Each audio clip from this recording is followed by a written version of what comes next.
Good afternoon, everybody. My name is Dr. Paul Rudensky. I am the new director of JewishGen and the Calico Center here at the Museum of Jewish Heritage.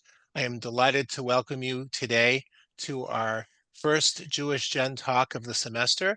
And our talk today is entitled, Help, I Got My DNA Results and I'm Confused, Part 1.25. And we are very fortunate to have Gil Bardige, who will be leading us to how to understand our DNA results and how they can help us do our genealogical research. And Gil, if I said that the wrong way, you'll correct me, I know. So this is to some degree, a continuation or recalling a presentation that Gil gave about 5 years ago. And we're really thrilled that he's joining us today. And he will explain why 1.25. I saw a question like that. Yeah. So this is a webinar. So basically we get a chance to hear Gil and won't have too many opportunities to interrupt, but maybe later we can change that. In any event, I just wanted to let you all know that we have another presentation scheduled for a week from today. That's entitled Sunrise Sunset, Beginning Your Journey into Ashkenazi Jewish Genealogy with our Calico Center genealogist, Caitlin Hollander-Wass. She's really a live wire, and I know you will enjoy listening to her and learning from her. And also on September 17th, we have another presentation with Beth Gerson, which is called In Our Time, a Legacy Writing Workshop that will help you write down your own memoirs and your own history and have something that you will be able to pass on to your descendants. So let me now tell you a little bit about Gil for those of you who are new for us today, with us today. Gil was born and raised in Chicago. He lives currently in the Columbus, Ohio area. At the instruction of his mother, he began his genealogy adventure in 1979 with 54 people on his tree.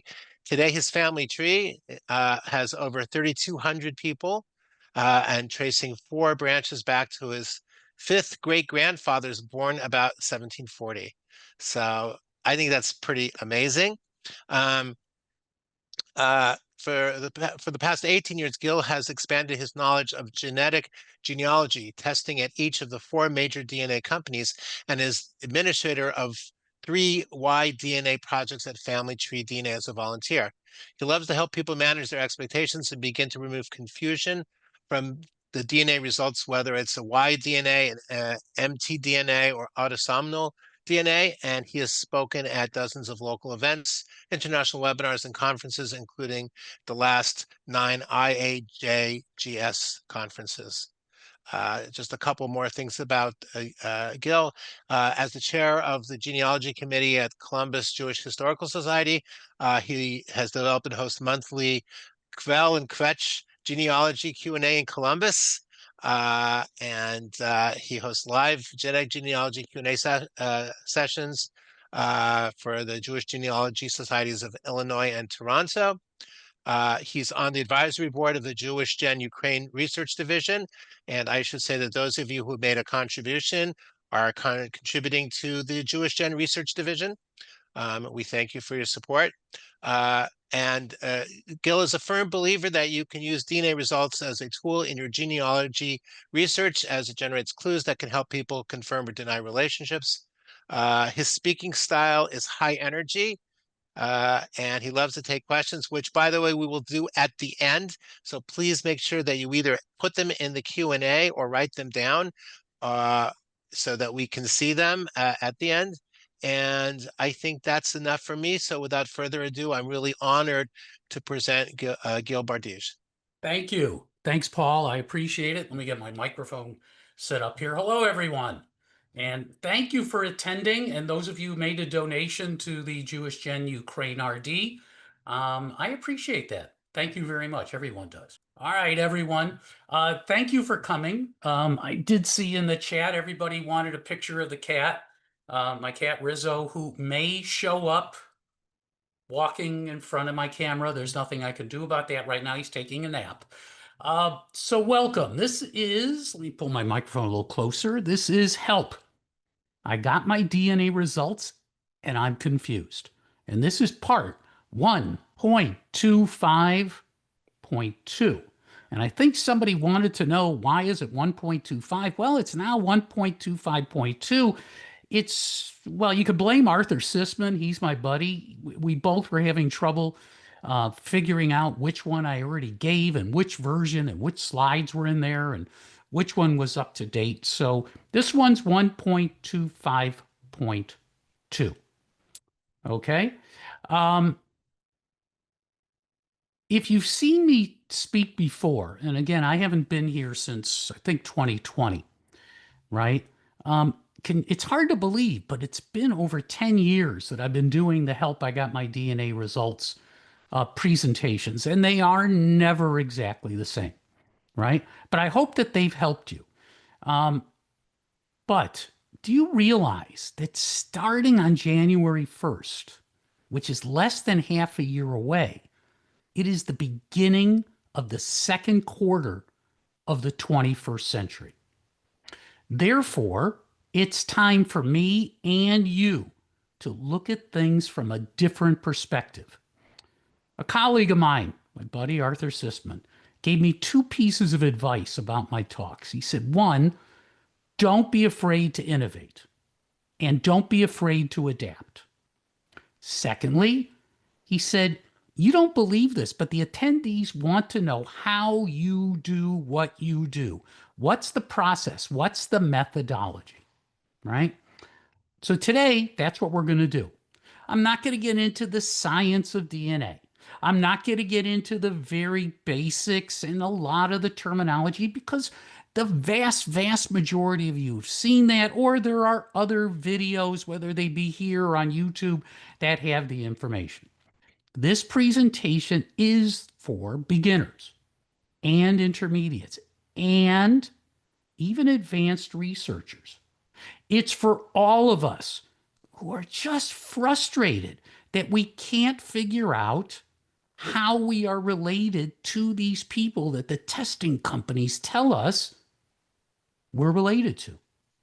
And the DNA matches keep coming and coming and coming.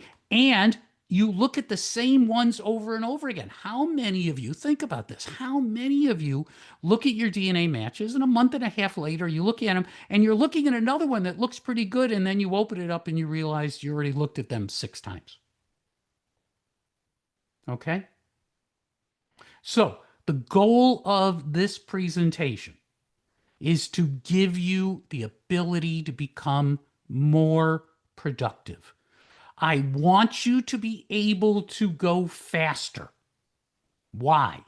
I don't know about you, but I'm getting older and I need to go faster. I'm in a hurry to get the answers. Now, as a caveat, might you miss some matches? Yes. This is not an MIT based scientific detailed study. This is what, as Arthur had said, this is what I do, and it seems to work for the most part. So here we go. 1.25.2. Now, if you are like me, you have tested or uploaded your data to the 4 major testing companies for autosomal DNA, the DNA you get from mom and dad. Okay? Oh, you haven't tested at all 4 companies? You need to be at all 4 companies because you don't know where your matches have tested. Now, if you're like me, you have 260,000 matches. I'm sorry, that's more than 250,000 matches, and you wonder why you are confused. You know, DNA or genetic genealogy, we use the terms the same. It was supposed to break down brick walls, but instead it appears to be making new brick walls. If you don't like brick walls, you can always use the term roadblock. Let's continue. Now, if you've heard me speak before, because I am a child, well, I grew up, born in the 50s, grew up in the 50s, 60s, and 70s, I'm going to take you away from your research in your books. I'm going to take you away from the computer-based research because I want you to go with me on a road trip. And the first place we're going to see is, well, ethnicity estimates. Well, actually, we're going to detour around ethnicity estimates. Now, if you really wanted to know about ethnicity estimates, I can't help you today, but the key term here is estimates. Wait 18 months, they're going to change. And yes, they're not going to be exactly the same from company to company.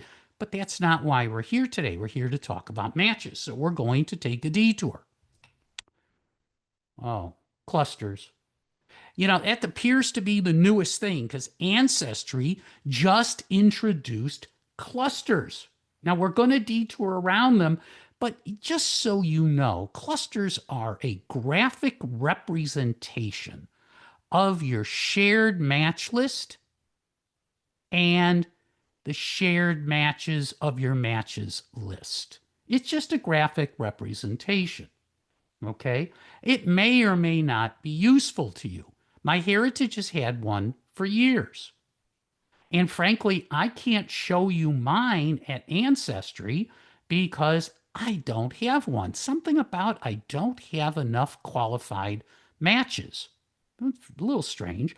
Don't be surprised about this. We have endogamy. Let's continue the trip. The first place we're really going to visit is Goldberg. As I pause and I let that sink in. Okay, we're going to visit Goldberg. And Goldberg deals with, well, I'm going to ask you a question. Well, maybe you should ask yourself this question. What's your goal in doing all of this? I mean, think about it. What is your goal? Why are you doing this? This is not easy, as you figured out. Well, here's my goal. I'm going to simplify my goal. I am looking for unknown priority matches from the testing companies that I can put into my family tree. Okay? Let's oversimplify this. I'm looking for tree-friendly matches. And that's going to be less than 1% of all of your matches that you have. Okay? I'm sorry to be the bringer of bad news, but it's actually good news because I don't want you to waste your time. I'm going to give you permission to ignore the matches that kind of look good, but they're not tree friendly. And I'm going to help you define what some of that is. So let's get started. We're going to visit a place that I call genetic genealogy and relationships. Now, many of you have seen this table before, but it's important to understand because I want you to take a step back and stop looking at all the details with your matches and just picture the strategic view of what we're doing. On the left-hand side are the number of generations back. Now, you and I are generation 0. Our parents are 1 generation back from us. Grandparents are 2. The next column to the right, which is approximate percentage, that's what that little squiggle is, approximate percentage of DNA shared based on each of those relationships. But the key part is not the number, because frankly, I've never seen exactly that number. But it's the direction that it goes. As we go further back in time, the amount of DNA shared drops by about 50%. It's not exact. The challenge is that you're looking for relatives who are further back in time with just a small amount of DNA. That's why this is not exactly easy to do. Next, MRCA, most recent common ancestor. That's who we're looking for with our matches. Who's the link? Who's the common ancestor that links us together? Next, the maximum possible number of ancestors. Now, I've been a genealogist for 40 years, okay? And I've gotten pretty good at it. And I know that I have documented 7 of my 8 great grandparents' surnames, which means I have 7 of the 16 second great grandparents and 7 of the 32 third great grandparents. And this is important for a couple of reasons. One, these people here are the sweet spot. These are the people that you're looking for. These are the matches that you're looking for the most part. Okay? These are the ones that more than likely will have documentation. And if it's not available or transcribed and translated yet, JewishGen is doing a great job of getting more and more information out to everyone. And DNA can be a tool for you to use. Now, how many of you have ever received an email through one of the testing companies, or maybe you sent one, and the email goes something like this? Hi, DNA cousin. The testing company tells us that we're 3rd to 5th cousins. Here are 8 of my family surnames and 12 of the shtetls and towns that the family is from. Do you recognize any of those? Now, let me say this. There's a pretty good chance that you may not even get a reply, right? Yes, that happens to me and others. However, the answer you typically get is no, I don't recognize them. Why? Because if you send me a list of 10, look at all these people. I don't know their names. You could be sending me a list of my family surnames, but I don't have any documentation in my tree to do it because I'm looking only for tree-friendly matches. I tell you this so you have some perspective. When someone you email tells you no, don't feel bad. They don't know the answer. The answer is they don't recognize it. That's all. Let's continue. The next place we're going to visit, I call the shtetl of endogamy, also known as Chelm. Okay? Now, if you're Jewish and you haven't heard of Chelm, that's a problem. Okay? But I'll tell you what, genetic genealogy feels like it was invented in Chelm. It just feels like it, doesn't it? We're going to talk specifically about the amount of DNA in centimorgans. Now, let me take a couple of minutes or a couple of seconds to identify this. Centimorgans, C capital M, is the size of a DNA segment measurement. Okay? Endogamy, which is not a multiple relationship, it is not that your second great grandparents were first cousins. That's different. Endogamy means that the families have married within the tribe, within the town, within the community for hundreds and hundreds and hundreds, if not 1,000 years. And that endogamy appears to be showing itself in the form of shorter, smaller segments. And those segments confuse the testing company. Well, let me show you how. This is a table that I made from the data from my friend and colleague Lara Diamond's Jewish genealogy blog. All right. And it was a survey, a self-reported survey. This is not a study this was done. This is a self-reported survey. And by the way, if you Google Lara and look up her blog, you can still contribute data to it if you wish. Okay? And on the left-hand side are some of the relationships, not all. Okay? But I'm Jewish. I'm going to start on the right-hand side. I'm going to start on the, I don't know, tan, beige, whatever color that is, background, that says average shared centimorgan project 4.0.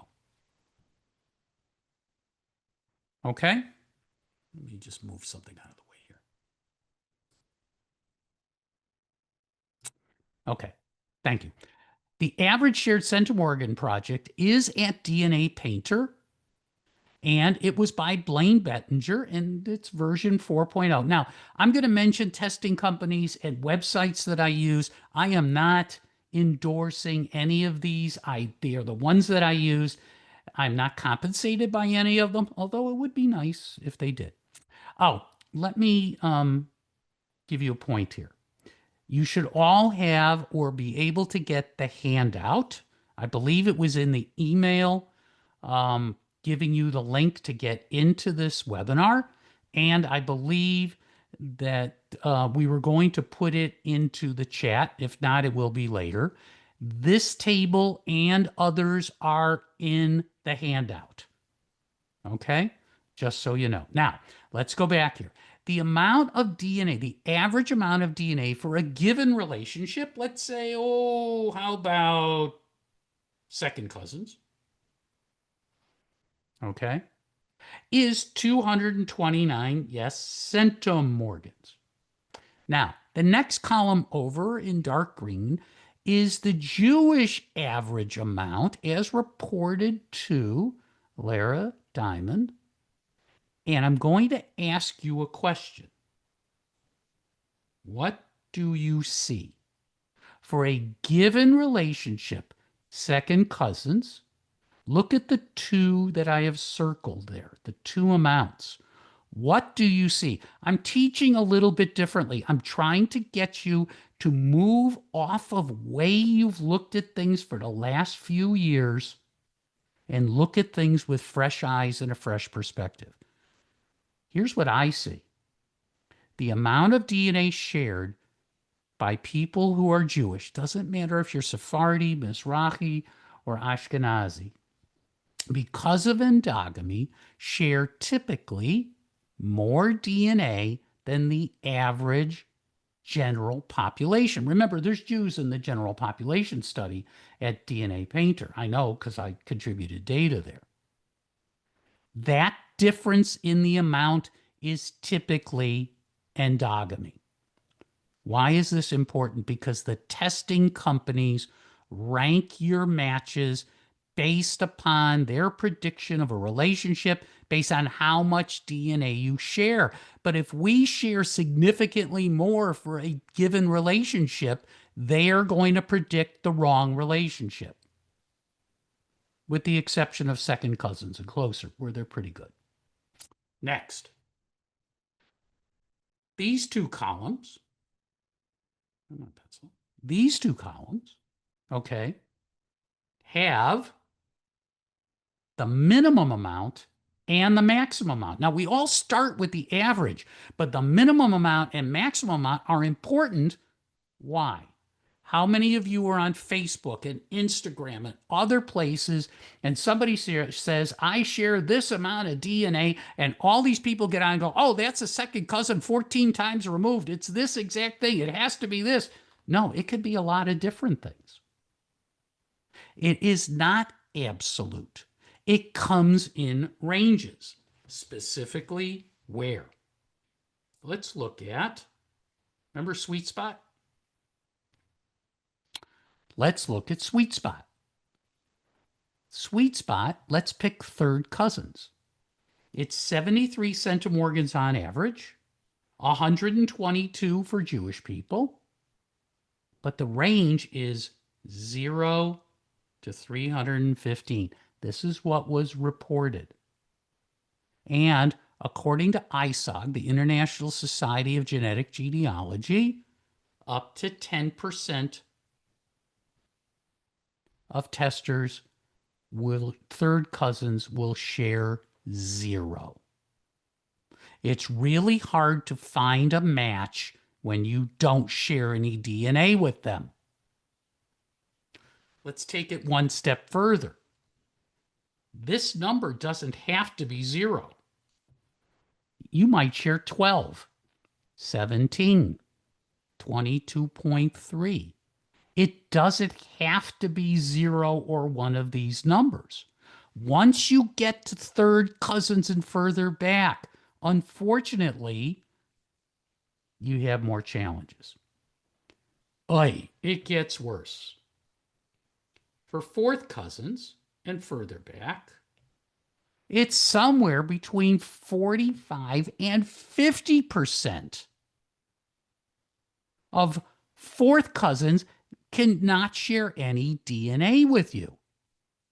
Now, I want you to think about this. Remember, autosomal DNA, the DNA you get half from mom and half from dad is random, what you receive from your parents. It's random as to what your siblings, first cousins, second cousins receive from their parents. Therefore, it's critically important, one way to overcome the 0 is to test your siblings, test your first cousins, test your second cousins. They will share different amounts of DNA with matches and may even have matches you don't have. Let that sink in. Next, we're going to visit Rules County, 1.25. If you've seen me speak before, I was at 8 rules, 9 rules. I needed to take something out of the presentation, so I took the rules out. But I kept Rule 5, and I made Rule 5 Rule 1. It's the only rule that's important anymore. And Rule 1 is I want you to expect exceptions to everything that I'm telling you today. Everything you read on Facebook, every other webinar that you go to, every other seminar or workshop that you attend, because you are here most likely because you have endogamy and can't figure it out, and there are exceptions to everything. Why? Well, genetic genealogy is a science. But for crying out loud, I don't know about you, but it sure acts like an art that originated in Helm. Let's continue. Now, we're going to visit a place that I call Process City. But I'm going to pause for about 15 seconds, and I'm going to take a sip of water. I want you to take a drink. I want you to stretch. Close your eyes. Take a deep breath.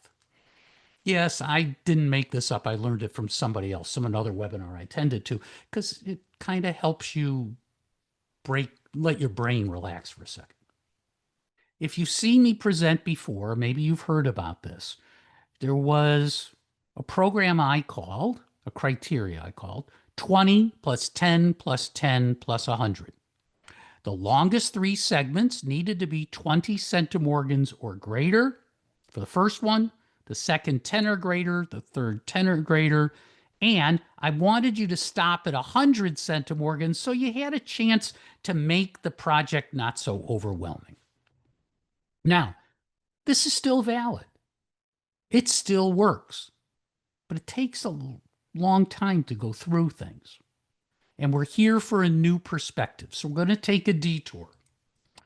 And I'm going to introduce you to the endogamy 4-step process. And step number 1, we are still focusing on the longest segment. And I want the longest segment to be 20 centimorgans or greater. Why? Well, according to people who are smarter than me, the real scientists, I'm just a citizen scientist, and ISOG, Segments that are 15 centimorgans or greater, with the exception of those that are in a pileup region, I talk about that in 2.25. There is nearly a 100% chance that you share that segment with someone because you share a common ancestor. 20 is even better. 30 is even better. Why? The longer the segment, the larger the segment. I don't care if it's a segment or a block, it's the same term depending on the companies. The better the chance it's from a common ancestor. So we want longest segment to be 20 or greater. Then, like the testing companies, we want the amount of DNA that's shared. And if you've talked to me over the last couple of years, we've been talking about segment quantity. And I've asked the question, less is more? Less is more. If the segments are longer, there will be less of them.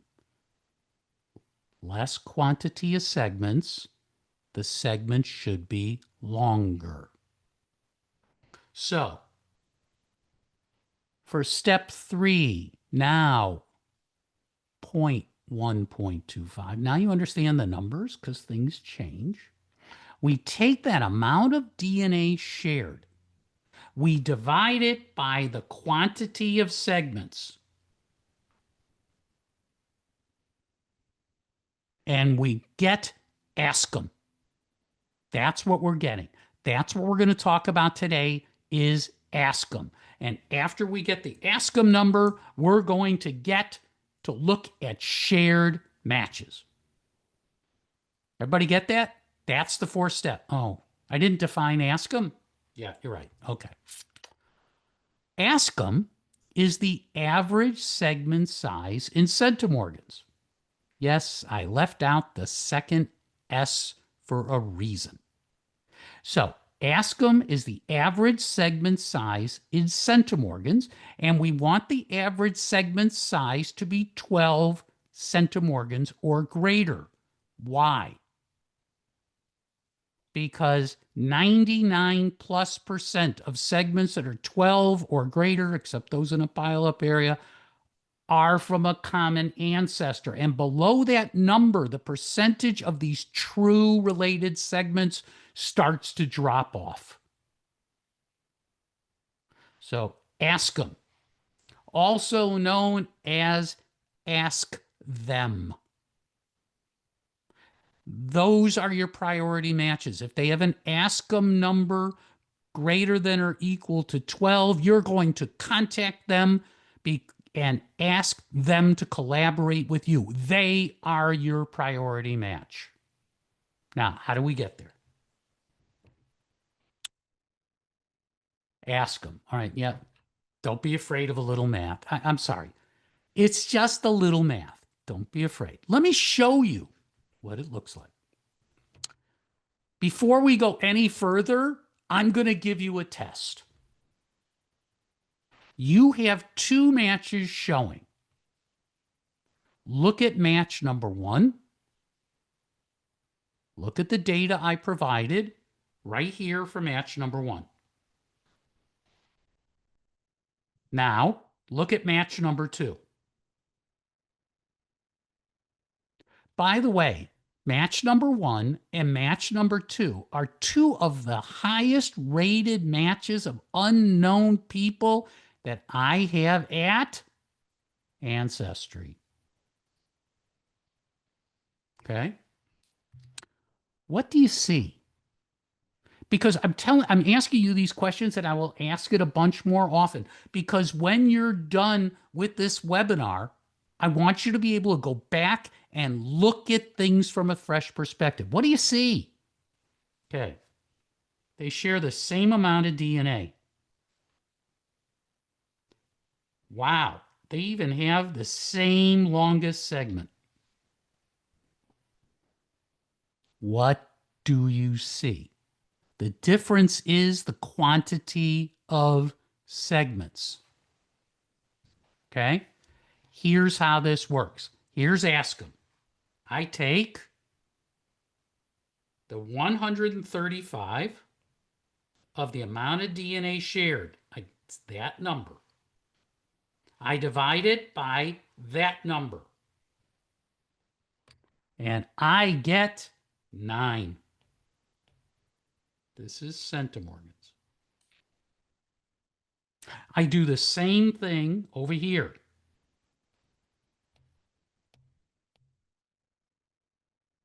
And I get,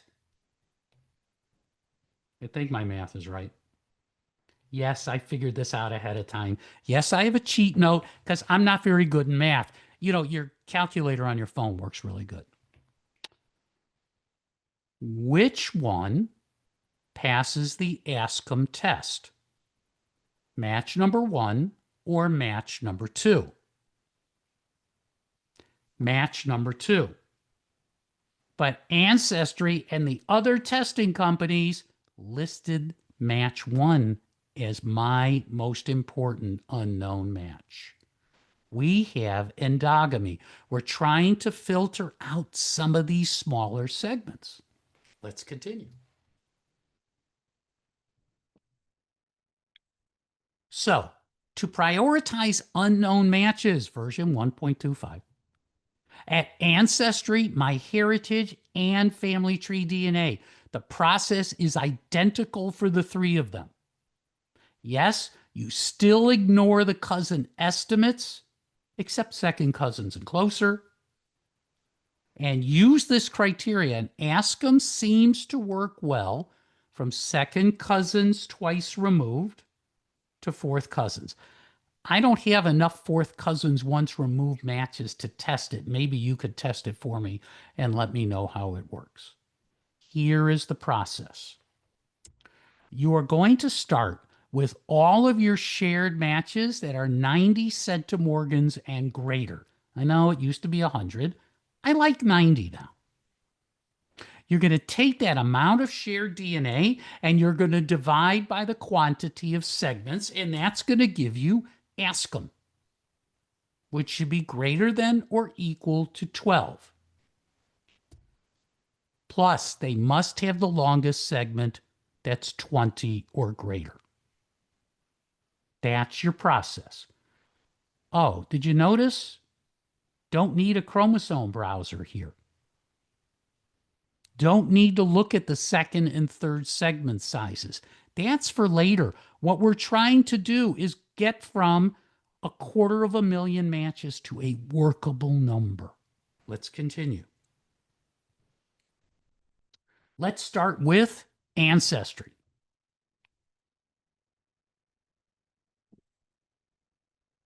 Now, at Ancestry, you're going to click on DNA. Okay? And you're going to get a match list that looks like this. Now, I got a lot of stuff here. You could ignore this. This is, I think, Arthur Sisman teaches a class about what I call the dot game, which are labels. And yes, I use them.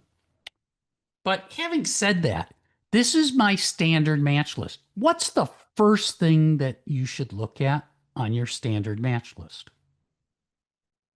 No, not their name. No, not this. No. You want to know if they have a tree. Why? Well, because we're looking for tree-friendly matches. It's a lot easier to work with people who have a really nice tree. Of course, my first 4 matches don't. No tree means no tree. Unlinked tree means they have a tree at Ancestry, but it's not linked to their DNA. Oh, you have that? Please go into your profile at some point and link your DNA to your family tree.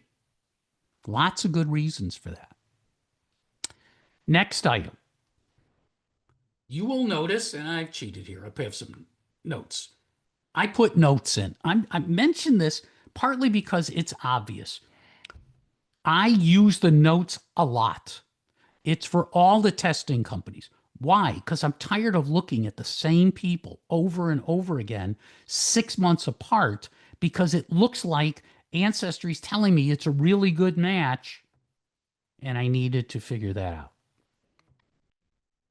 Next item, the amount of DNA shared.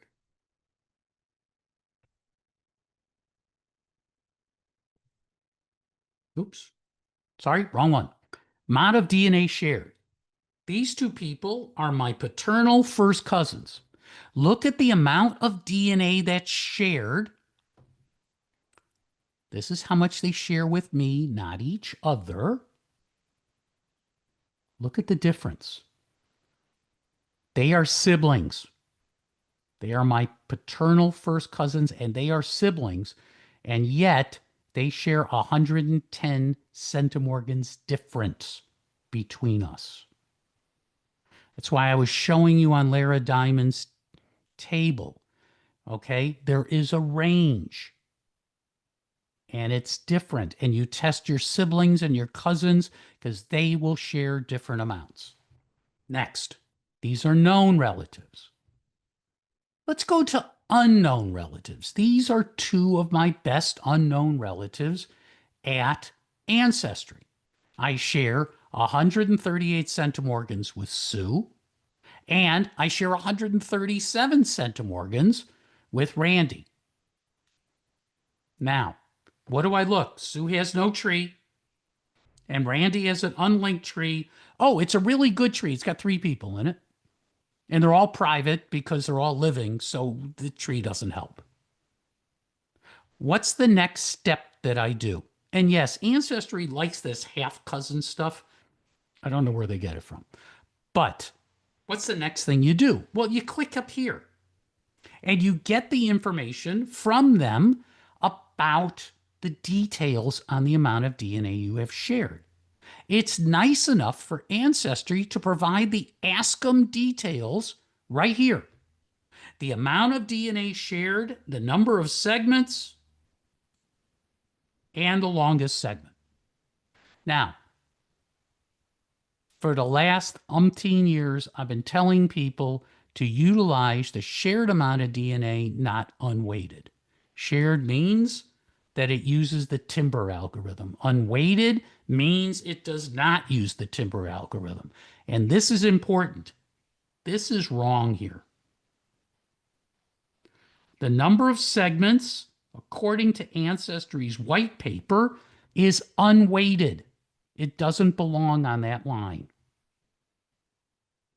Therefore, in order to do an accurate comparison, we want unweighted, longest segment is unweighted, unweighted is obviously unweighted, and the quantity of segments is unweighted. I just thought you ought to know that. Now, let's look at the amount of DNA that's shared here. What do you see? This is Ancestry's #1 match to me that I don't know who she is.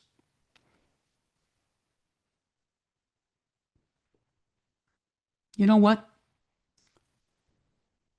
Let's take Randy and compare Randy to Sue. What do you see? They share roughly the same amount of DNA. What do you see? Sometimes you don't even have to run the Ask 'em calculations. But if you do, Randy, the #1 match is 137 divided by 18. Okay. Wow. 7.6. And Sue is 138 divided by 3. Segment quantity. Less is more equals 46. That's her Ask 'em number. Which one are you going to focus on if you have endogamy? Sue or Randy? Good. Now, don't forget to plug in a note in Randy and Sue what their Ask 'em numbers are so you don't have to keep opening them up because Randy's still your #1 match. Okay? Now, this is a standard, I'm only going to spend a minute on this. This is the standard match list from Ancestry currently.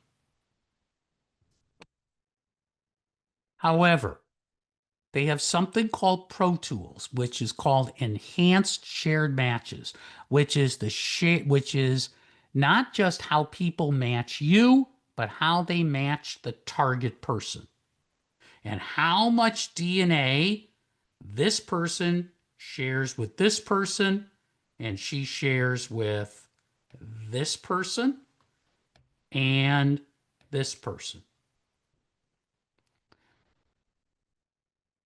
In part 2.25, I think I'm at point 2, I discuss this in detail. If you've been hesitant to try Pro Tools, whatever you do, just try it for a month when you have some time. It is a 1 month by month subscription. I think it's still $10. It's something you may want to think about. Let's continue.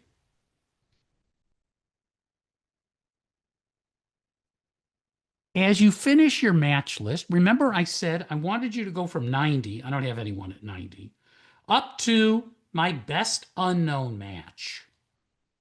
Oh, you remember Sue? I skipped that part. Sue, who was an unknown match? Sue's my paternal third cousin. She's now in my tree. It's amazing what the DNA can do for you. Now, if I look at this table, I don't care if you use a spreadsheet, I don't care if you use Excel, Google Sheets, you write it down in Word, you write it on a yellow legal pad, but you need to make yourself a table and you list all of those people that Ancestry says are your best unknown matches between 90 and whatever the number is. In this case, I have 26. I also list the number of segments and the longest segment. So what am I going to do here? I got 26 people. I want to go faster. Longest segment. Wait, longest segment needs to be 20 or greater. So what do? I go and we do by process of elimination. No, no, no, no. You know what? Let's add some color. Let's be more positive. I've got 26 matches that are unknown. And I have 9 of them that have a longest segment of 20 or greater. I can ignore the rest of them. What does people tell me? Gil, give them your permission. I am giving you my permission and my blessing to ignore the matches that the testing companies say are really good, and you have endogamy and you can ignore them. It's okay. Next step. On this table, I add a column for ask them. How do you get ask them? How do you get it? The amount of DNA shared divided by the quantity of segments. If you have a spreadsheet, you could do this pretty quick. Even if you have a calculator, you can do this quickly. So I started out with 26. I was down to 9 people who had a longest segment of 20 or greater. And out of that, I am now down to 4. You're worried about this, and I'm focusing on this. This is why you can be more productive. This is why you can go faster. So, the summary for unknown prioritization at Ancestry. I have 195 gazillion matches. The sweet spot is almost 26,000. But out of that, we started at 90. Yeah, could you go to 89 and 85 and 60? Sure. Could we do the 90 first? Let's just keep it simple. Practice. 90, 9, 4. You're worried about these guys. I'm going to focus on the 4. Used to be 5. But now Sue is my cousin because I made contact and I found that her great-grandmother was a Bardiga, my family's original name from the same town. Let's continue. Let's go to family tree DNA. Now, at family tree DNA, if you've tested here or you've uploaded your data here, if you haven't, you need to. What's the first thing people do? They go here. They go to my origins. Why? Because they want their ethnicity estimate. I'm going, that's nice. Yeah, is ethnicity estimates important? Yeah, if you're less than 50, if your match is less than, or you are less than 50% Jewish, yes. Is it the one first thing you do? No.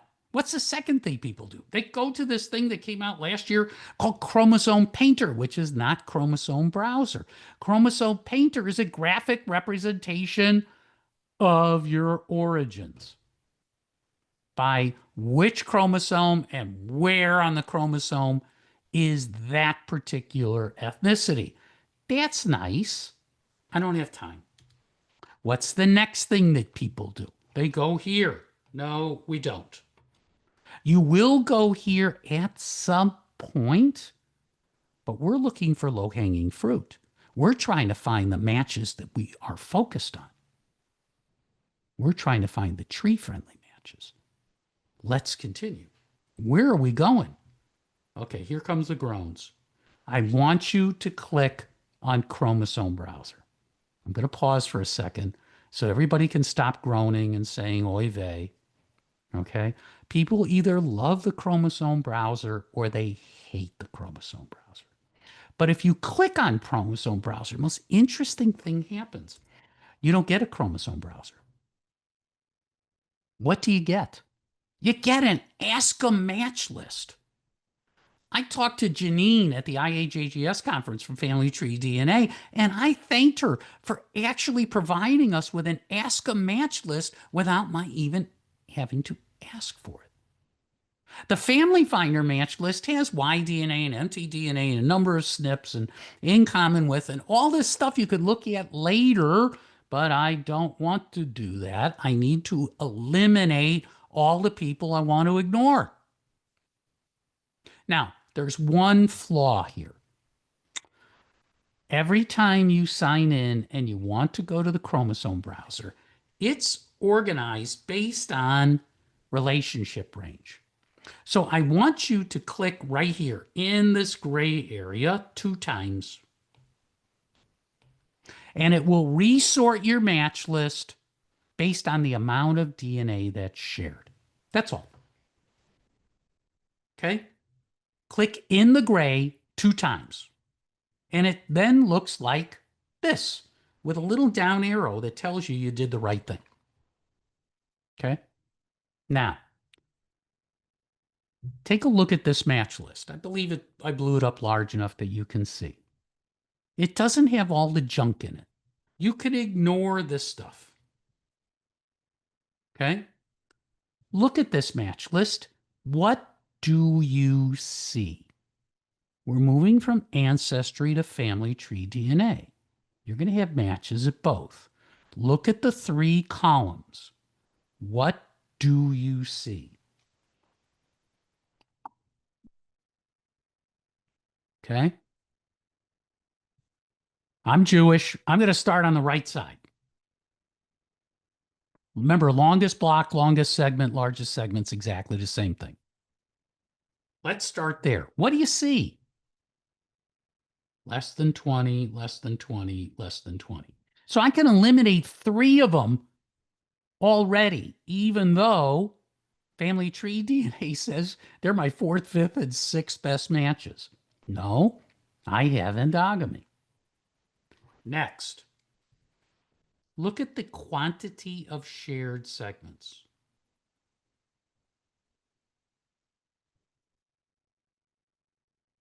Notice that the ones that are less than 20 have more segments.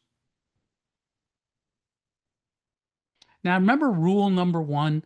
Rule number 1 is expect exceptions to this. Well, where are the exceptions to this? Well, you're really close relatives, your first cousins once removed, aunts, uncles, parents, siblings, etc. You share so much DNA with them that you're going to have a ton of segments. But here, for unknown matches,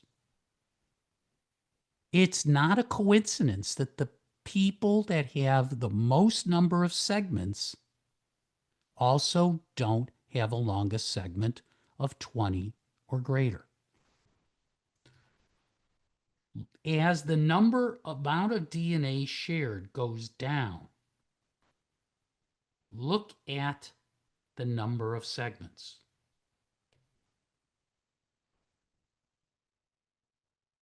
Okay? This has an ASCIM of 20.7. This has an ASCIM of 13.9. Yeah, I have these written down. I'm not that good in math, okay? This one, the third best match, has an ASCIM of 11.2. But look at these numbers. 6 months ago, I would have told you to focus on Perry. Now I'm telling you can ignore her. And this one here is 14.1. Now, I'm going to cheat a little bit. This is my maternal second cousin, cousin once removed. Laura is my paternal second cousin once removed. Daniel is my maternal second cousin once removed. These are the real matches. The other ones are there to fake you out. Following me? Okay. If I go all the way down, remember, I don't have one that's at 90. 91 is the smallest. Okay. Here's one, 91 centimorgans, only 8 segments. That's really good. The problem is the ASCIM is only 11.4. But the longest segment's 24. I'm like, yep, too bad.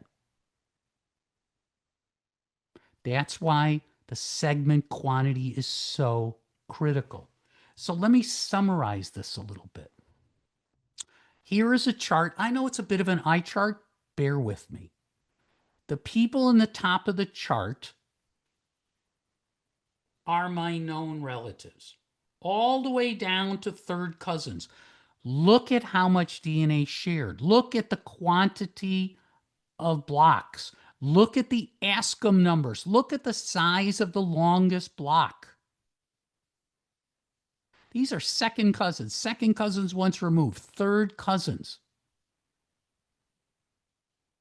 But when you go to the unknown, all of the people the testing company says, pay attention, pay attention, pay attention. The answer is no, because the ASCIM is not 12. But what about DTM? DTM's a relatively new match, came up about 2 months ago. The ASCIM's 12.1. What's wrong with DTM? What do you see?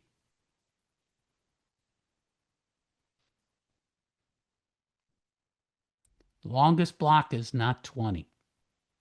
So again, you make your own table, your own spreadsheet. The ones in green are my known relatives.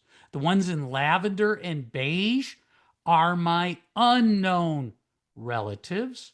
Okay, my unknown matches.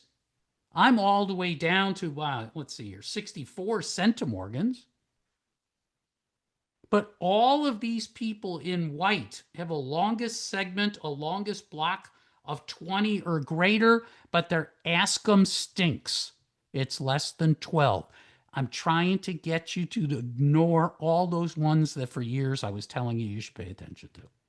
Sorry. So at Family Tree DNA, I got 39,000 matches. You have more or less. I have 30 of them that are 90 centimorgans and greater. I've got 12 with the longest block of 20 or greater. And how many am I going to focus on? Can you believe it? 0. But I check family tree DNA every week. 0. Why do I check it? Because my brother Steve has 2. My brother Art, has 4. My mom's brother, my Uncle Bill, her late brother, has 5. Test your siblings, test your other relatives. They may have matches you don't have. By the way, Steve, Art, and Uncle Bill don't even share the same unknown match. Let's continue. Let's go to MyHeritage. How am I doing on time? Running a little long. Okay, so at MyHeritage, what's the first thing people do? No, we're not going to look at the ethnicity estimate. You could look at ancient origins. Man, if you've got time to look at that, that's all well and good. If you have fun, that's fine. Next, people are going to go to where? DNA matches. And my reaction to that is, not right now. We're going to go to DNA tools. We go to DNA tools, and there's 3 tools there. We're going to start at the right. Auto clusters. Oh, I'm sorry. We're not going to do auto clusters. Why? Because I already told you about clusters. You can use it. You can look at it. It's nice. It's pretty. It's a duplicate of your match list. Next, CM Explainer. Okay. It helps you if you need to figure out if it's second cousins once removed, second cousins twice removed, because you're adding in an age-based option. However, some men have children at 16 and they had children at 60. So this helps. What's the next thing you're going to do? But we're not going to look at CM Explainer. We're going to look at, chromosome browser. Okay. Click here, click there. And again, you don't get a chromosome browser. What do you get? I'll tell you what. I talked to Daniel Horowitz and I showed him Ask Him, and I said, this is really nice of you to produce an Ask Him match list, and I didn't even ask for it. Look at this. On one screen, it gives you, like family tree DNA, it looks different, but it gives you 20 different matches, up to them, depends on the size of your monitor, and it gives you the amount of DNA shared, the number of shared segments, and the largest segment. Is this cool? Next. So here is the top 20 unknown matches at MyHeritage for me. Let's zoom in. Let's look at the first 3. Richard, Alex, and Wendy. Now, I'm dubbing these citizen scientists. I want you to take a deep breath. Okay? And I want you to tell me, tell yourself actually, because you're all on mute. What do you see? Look at Richard. Look at Alex. Look at Wendy. They all share, let's say, the same amount of DNA. Close enough. Look at the number of shared segments, and then look at the largest segment.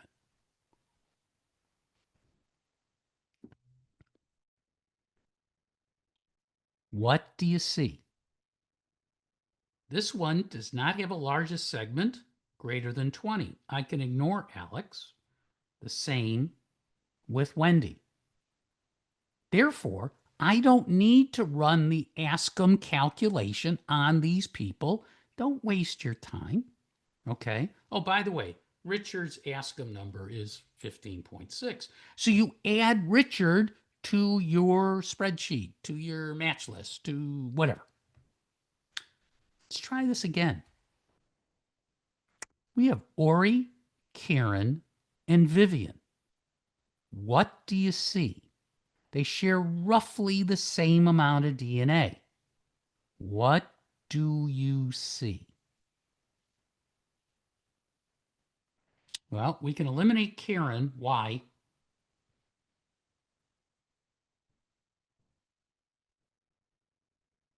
How about Vivian? What about Ori? Well, longest segment. But if you run the numbers, Vivian is an ASCIM of 9.9. And Ori, wow, he also has an ASCIM of 9.9.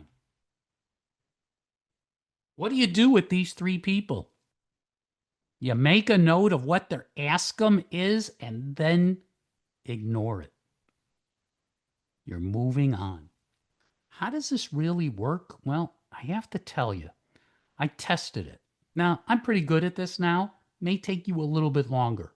But how would you like to go through 400 of your top matches at MyHeritage in less than an hour?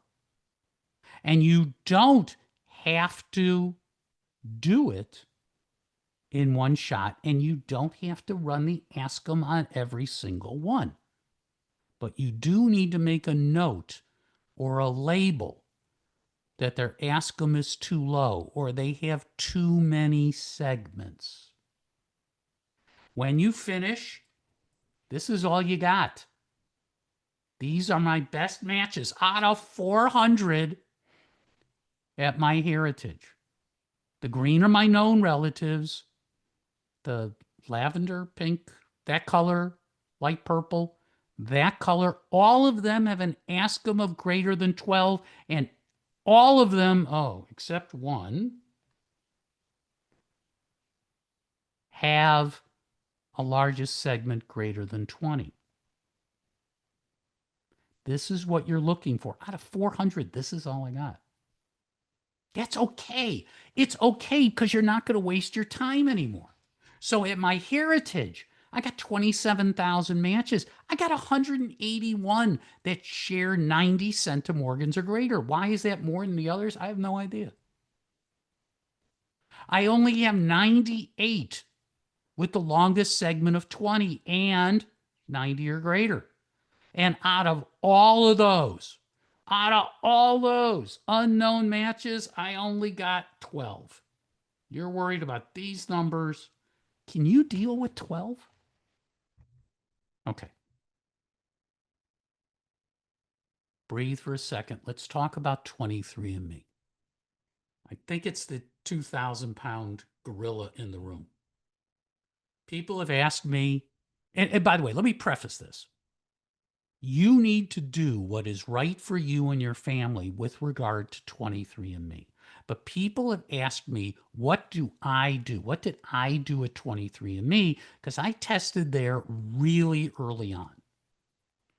Well, yep, I did get one of those emails that said that my data was exposed, even though I had two-factor authentication or multi-factor authentication, and you should implement that everywhere. I don't care if it's a pain. Implement that everywhere. I did take out a number of people who are my relatives because they asked me to delete their data. But I kept my data and my immediate family because I have matches at 23andMe I don't have anywhere else. Both known and unknown matches. I did change everyone's name to initials. I'm not going to make it easy for people. Okay? So at 23andMe, again, you do what your conscience tells you to do. You don't click on Ancestry. You click on Family and Friends, and then you click on View All DNA Relatives. You then get a match list. Now, this match list, like all the other match lists, don't look the same. Since they had a challenge, they were not hacked, but they had a data issue, okay, an access issue at 23andMe. They no longer provide us with the longest segment. What does that mean? It means you have to work with what they give you. You can ignore the fact that there's no longest segment. We only hope at some point they open up the tools again. Next, they don't give us the amount of DNA in centimorgans, they give it to us in percentages, and they give us the number of segments. They do everything. This order of your match list is based on strength of relationship, which is not what we work for with ASCM. ASCM, we need the amount of DNA shared. So you click right here. There is a pull down menu and you select percent related. Now I know it's still giving you the amount of DNA shared, sorted now by in descending order, the amount of DNA shared. Now, according to Lara Larkin, if you take this amount and plug it into your calculator and you multiply by 74.5, I don't know why, but she's smarter than I am, so I'm going to take her word for it. And 74.5, that's going to equal centimorgans.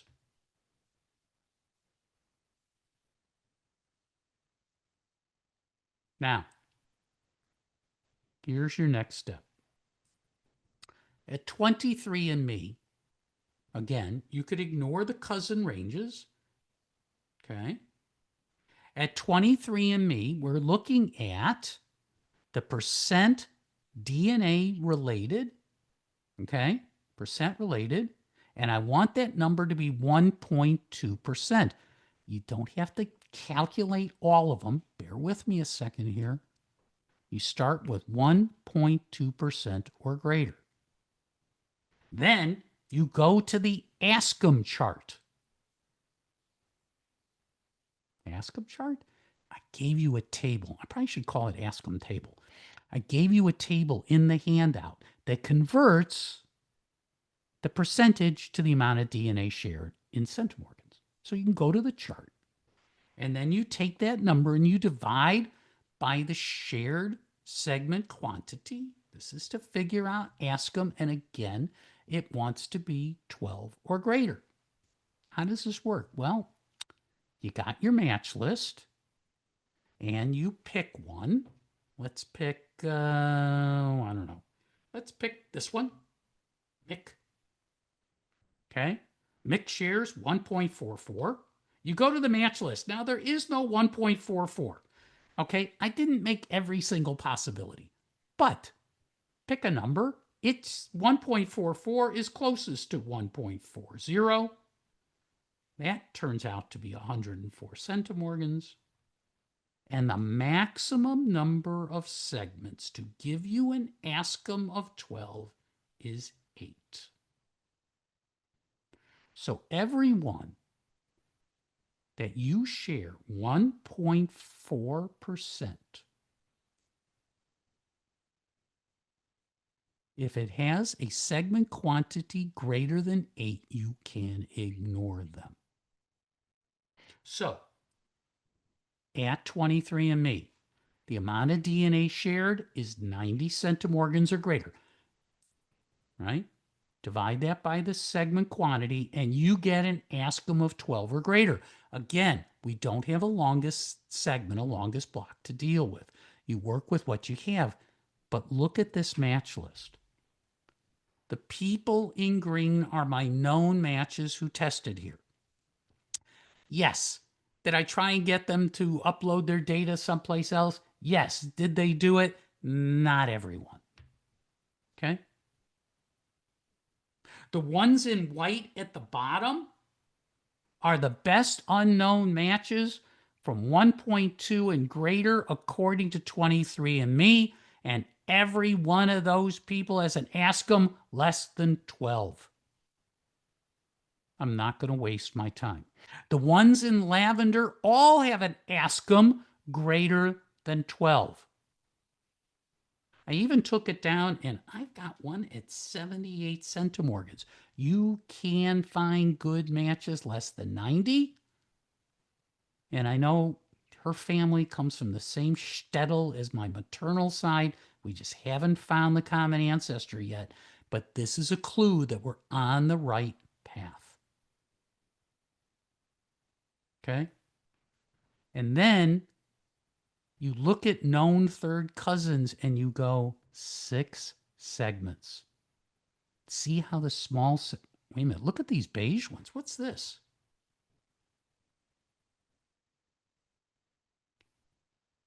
Look at these ASCII numbers, 19 and nearly 21. Yeah, 77.5 centimorgans shared and 83 and a quarter shared on only 4 segments. Remember, less is more. And I have no idea who these people are. Not a clue. Where are they on my priority list?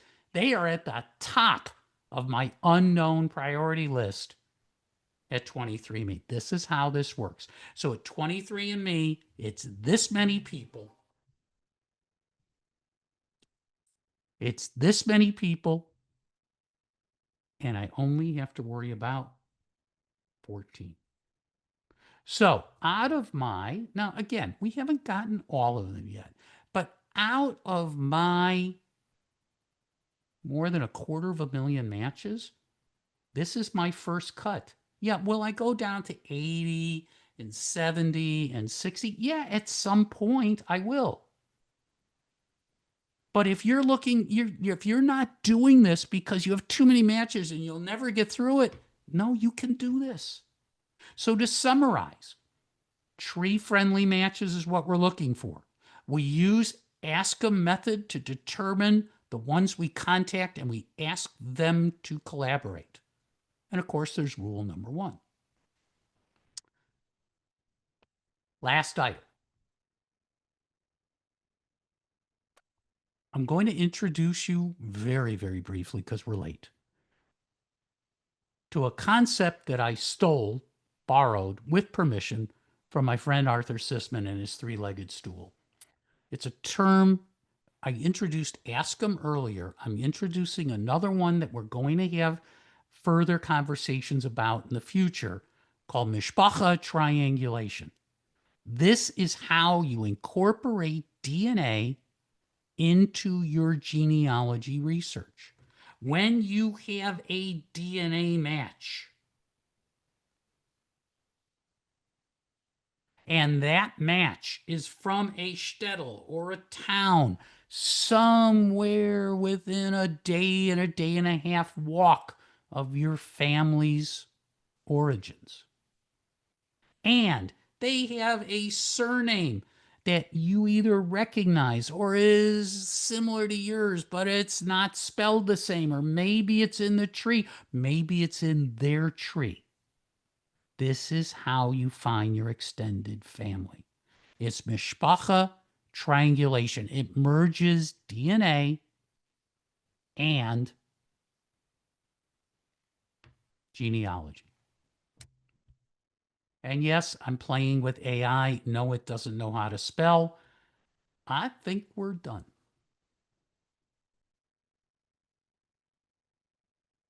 Let's see. Let's go end of Thank you, show. Gil. That was really great. And I learned a lot and I see I have a lot more to learn. So thank you. We have a Thank you. bunch of questions. But it is kind of late. Maybe we could do you want I'll do you want stay. If we're okay, I'll stay. We're good. okay. I'm okay too. At least for the next 20 minutes or so. Um let's take a look here and see. Do you want me to read you the questions? Where are they? Do I have There's a access to them? Q&A that's they've been There it added in is. the Q&A. Yeah, or if you want to select the ones that you would like to answer or are most Well, relevant. give me a second here. Here's the Q&A. Okay. Okay, I got a hello. Hi from Jersey City. Hi, Nancy. Okay. Andy. Okay. A son to one of my maternal cousins is also tested on Ancestry, and Ancestry says he is a paternal cousin. How is that possible? Oh, you have that too? Okay. You have endogamy. Okay. Bennett Greenspan said many years ago 75% of Ashkenazi Jews are related to each other.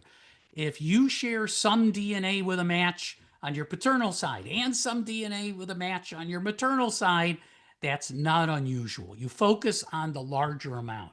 If they're both small amounts, you ignore them. Okay? All right. Next, he uploaded ancestry results to MyHeritage. Should they give you the same results? If different, why?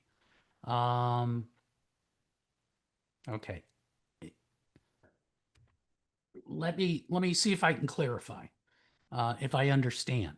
When you say results, we're not talking, the ethnicity results are going to be different. Okay. The DNA results, the match results, will be very close, but there will be some differences because they used two different computer chips, two different algorithms, and they don't even look at the same quantity of DNA. And so there will be some slight differences, not major differences. Okay. And what I would do is, the reason you upload to MyHeritage is because there's people at MyHeritage that are not at Ancestry. Plus, MyHeritage has other tools that Ancestry does not have. Last item he asked, paternal second cousin of mine has fewer centimorgans and lower percentage than more distant relatives. How is that possible? Welcome to the randomness of autosomal DNA. Okay. Jacques Beckman. I'd love to know what the differences are between genotyping done at MH, 23andMe, my family, etc. Number of SNPs, genotype imputed, possible to integrate them into a meta database. You are dealing with 7 or 8 different types of apples, Jacques. They are not the same. They're all apples. They're all DNA. But the testing companies don't look at the same SNPs, single nucleotide polymorphisms, those little blocks that make up the segment. They don't look at those with the same chip. They don't even look at the same number of them. And therefore, you're looking at different brands of apples, even though they're the same. A lot of people try and do this at GEDmatch, and the challenge is it's not an exact science. I would not waste my time on working on that. I would go back and play with Ask 'em. Oh, by the way, I think I forgot to tell you this. When you're done with your Ask 'em list, do the same exercise with your siblings matches and your first cousin matches. And you'll be able to go even further because you're good at this stuff. And some people have even figured out some shortcuts in the math, right? Because if I'm looking for an Ask 'em of 12 times the number of well, never mind. We'll get going. Okay. I'll let the math experts go. Lisa, will the session be recorded? Yes. When's it going to be shown again? Don't know yet. It's got to be edited and cut down and stuff. Paul will let everybody know. Okay. All right. Rob Lipschitz. I have both my and my parents' DNA. Oh, are you a lucky man? Okay. What's the best way to use them? You could ignore yours because you got DNA from mom and from dad, assuming they are both bio mom and bio dad. Okay. You could ignore yours because you can't have any DNA that they didn't give you. Okay. Just focus on them. Mara, let's see. Is there a way for me, a female, to identify relatives from my father's side of the family? His mother died 3 months after his birth, and there's no contact with her family after that. I've been trying to find anyone from her family without success. From your father's side. Okay. There's 2 ways to do this. One is to make sure that you test some of your paternal and maternal first cousins, if you know them, or second cousins. Okay. And you can divide it up that way. But let's see, here's a way to find them. Female, father's side of the family. If you're talking about the Y DNA, if you have no contact with your father's side of the family, then there's no Y DNA test to take. But getting back to the autosomal side, okay, if you find matches to you that don't match your mother's side of the family, they have to come from your bio dad. Okay? Let's keep going here. Annette. Hi, Dad was born in Berlin. His father's older brother, Ludwig, was murdered in Auschwitz. Ludwig had non-Jewish girlfriend, and together they had a daughter, probably born around 1920. I had no name or date of birth for mother or daughter. How can I find my dad's first cousin? Some good friends of mine have a project. It's the Holocaust Reunion Project. Go on their Facebook page or Google them and reach out to them. They are the experts at this, and tell them I sent you. Okay? Okay. Thumper, we already answered that. Lisa, 4 testing companies: Ancestry, 23andMe, MyHeritage, and Family Tree DNA. Am I at GEDmatch? Yes. Do I use GEDmatch a lot? No. Okay. Great tools at GEDmatch. I just don't have enough matches to make it worthwhile at this point. You know what? When I get some time, maybe I will do that. Now, for relatives that people who are in Israel, you're not allowed to order a kit. You have to get one of your cousins either in Europe or America. Am I supposed to say this? And have them order a kit and send it to you. Then you send it back to them, and then they need to send it to the testing company. Okay? All right. Will you address mtDNA matches versus autosomal? I am speaking on that topic to the Jewish Genealogy Society of Washington State on Monday about using Y-DNA and mtDNA matches with your autosomal. So if you're bored, maybe I'll see you Monday at JGS of Greater Washington State. Next, Betty Olson. Hi, Betty. I am my known first cousin and her daughter. I have another first cousin and another known first cousin's son. All of my known family have tested at Ancestry. All have a very high match with Julia. My match was 570. Her tree does not show any connection with our tree. Not unusual. At first, she was open to exploring the connection. Now she's dropped out of sight. How can I pursue this? Is it possible that there's a close relationship? And does there have to be an unknown adoption? Okay. The slides I took out of the presentation dealt with exactly this. One of the challenges with DNA testing is that you might find out secrets that other people, or maybe you, didn't want public. Okay? And therefore, you have to be sensitive to this. If they've checked their DNA, they know they have a close match. 570 centimorg, it's a very close match. Okay? In the range of first cousin once removed, in that range. Okay? A number of people have asked me this. If it's up to me, you drop it for a while. Obviously, they found something they were not expecting and they don't understand. Just drop it for a while. And I don't know, you're not going to like this, but I would wait at least a year and try and make contact again. Okay. David Ellis, how many of your matches are known relatives on your family tree? Oh, mine? Oh, I don't know the answer to that off the top of my head. I do know that I found 7 unknown matches, and from that, I was able to add 49 documented people to my tree. It does work.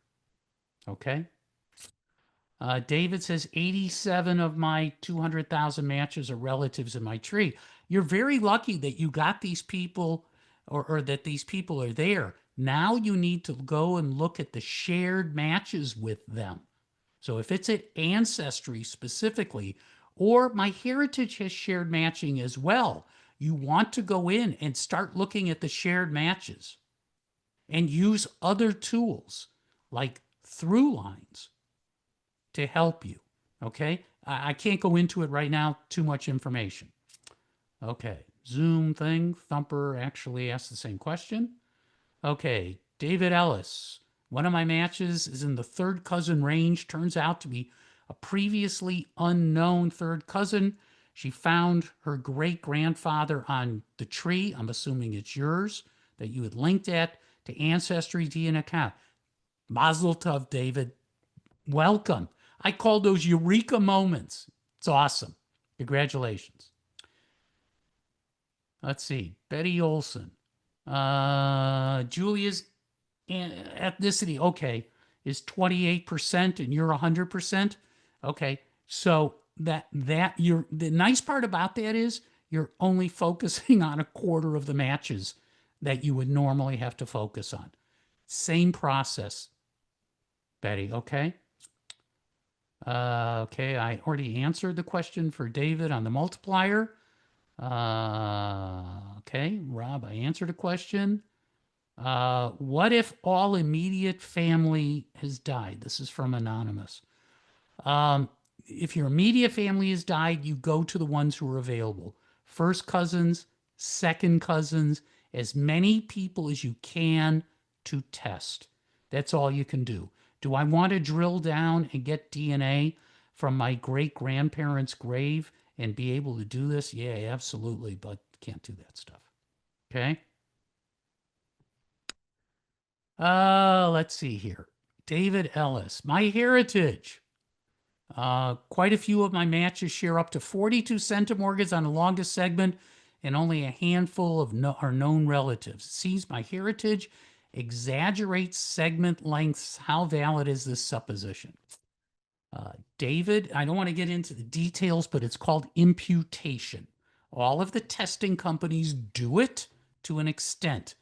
MyHeritage has a challenge. I'm not sure how to answer this in a short amount of time. It is not every longest segment, but the symptom you can see when you have one very, very long segment, 38 to 70 centimorgans, and everything else is less than 10. The segment is valid, but it's more than likely 2 or 3 segments that their computer algorithm says are combined into one. Okay? That's the best way I can explain it to you. It is an exception. It is not the rule. Okay. Judy G.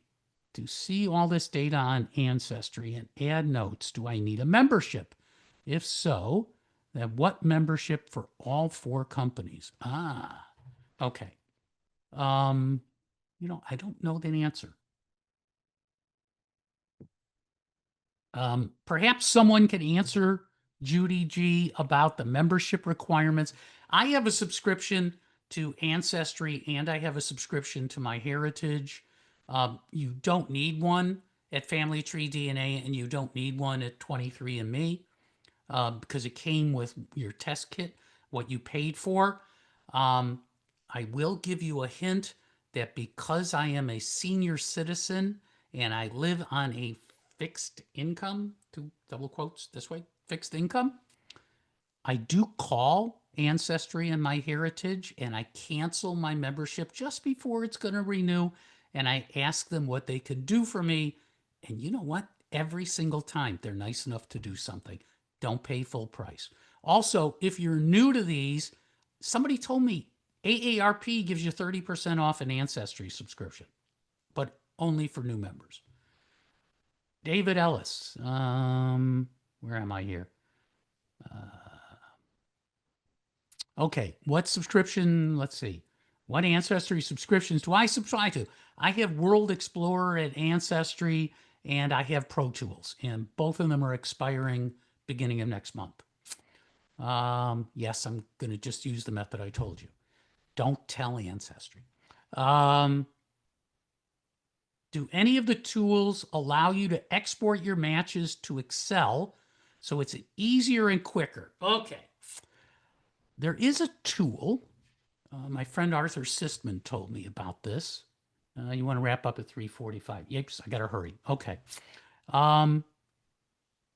It's called, I'm having a senior moment here for a second.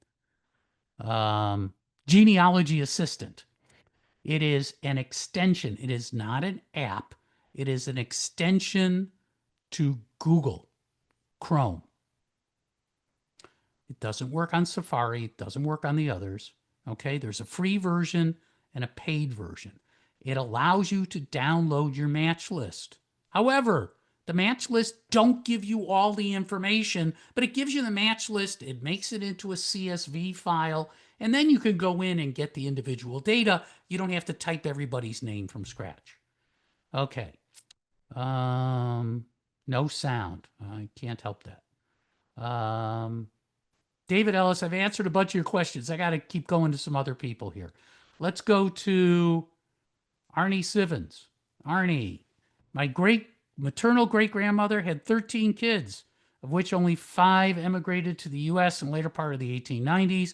I've tried everything to locate the missing 8 children. I believe they were from Belarus. Can you recommend someone who can locate the missing B? Off the top of my head right now, no. But if you go to APG, the Association of Professional Genealogists, they have very reputable genealogists that you could hire who could do that. I'm personally not taking clients. What do I think about Living DNA Company? I don't think about it at all. They don't have a good enough Jewish database to spend 5 seconds with. But they're a nice company. They give you pretty charts. Sarah, do you need to take a new DNA test if all 4 companies, or can you import the data? The only company that is accepting data from other testing companies now is Family Tree DNA, and I don't know how much longer they're going to do that. So you will need to test. And, they just had a big sale. Wait, there'll be another big sale. Don't pay full price for this kind of stuff. Okay? MyHeritage is no longer accepting uploads. Judy G. Did I just answer that?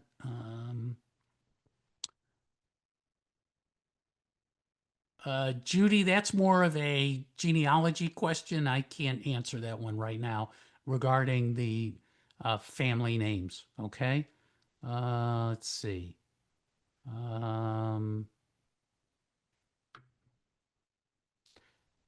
Since you upload data, 23andMe data to other companies, can you then get the ask them with the longest segment?